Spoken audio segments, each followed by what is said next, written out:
എനിക്കും അമ്മയ്ക്കും രാവിലെ എഴുന്നേറ്റ് കുറച്ച് നേരം സംസാരിക്കണം. അത് നിർബന്ധമായിട്ടുള്ള കാര്യം കേട്ടോ. ഒന്നും സംസാരിക്കാൻ ഞങ്ങൾ ഇരിക്കത്തില്ല. രാവിലെ വഴക്കാണെങ്കിൽ പോലും ഞങ്ങൾ എന്തെങ്കിലും അങ്ങോട്ടും ഇങ്ങോട്ടും കുറച്ച് നേരം സംസാരിച്ച് കഴിഞ്ഞിട്ടേ വഴക്കെടുത്തുള്ളൂ.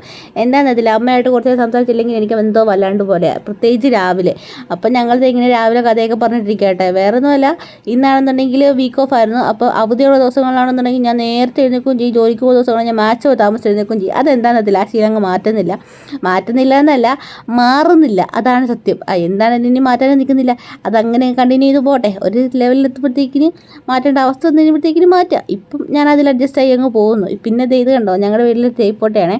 ഞങ്ങൾ മറ്റേ കറണ്ടേ കുത്തിയിട്ടുള്ള അയമോൾസും കാര്യങ്ങളൊന്നും ഉപയോഗിക്കത്തില്ല. അത് ഞങ്ങൾക്ക് ദഹിക്കത്തില്ല. ഞങ്ങൾക്ക് രാവിലെ എഴുന്നേറ്റ് ആ ചിമ്മിനിക്കകത്തോട്ട് അടുപ്പ് കത്തിച്ച് 2 ചിരട്ടയൊക്കെ ഇട്ട് അതൊന്ന് കത്തി വരുമ്പോഴത്തേക്കും ആ തേപ്പൊട്ടിക്കകത്തോട്ട് എടുത്ത് വെച്ച് കുറച്ച് നേരം അതങ്ങനെ അതിനകത്ത് കിടന്ന് കത്തി എന്നിട്ട് കുറച്ച് പുകയായിട്ട് വന്ന് അത് അടച്ച് ശാന്തമായി കഴിയുമ്പോഴത്തേക്കും അതൊന്ന് അടച്ച് ഇങ്ങനെ തുണിയെടുത്ത് തേക്കുന്നതിൻ്റെ സുഖമൊന്നും ഞങ്ങൾക്ക് അയൺ ബോക്സിൽ തേച്ചാൽ കിട്ടത്തില്ല. അത് എനിക്കുമല്ല മുത്തിനുമല്ല അമ്മയ്ക്കുമല്ല, ഞങ്ങൾക്കിത് തന്നെ തേക്കണം കേട്ടോ. അത് നേരത്തെ തന്നെ തുണി വെച്ച് കഴിയുമ്പോഴത്തേക്കിന് ആ ഒരു പണിയും തീരും.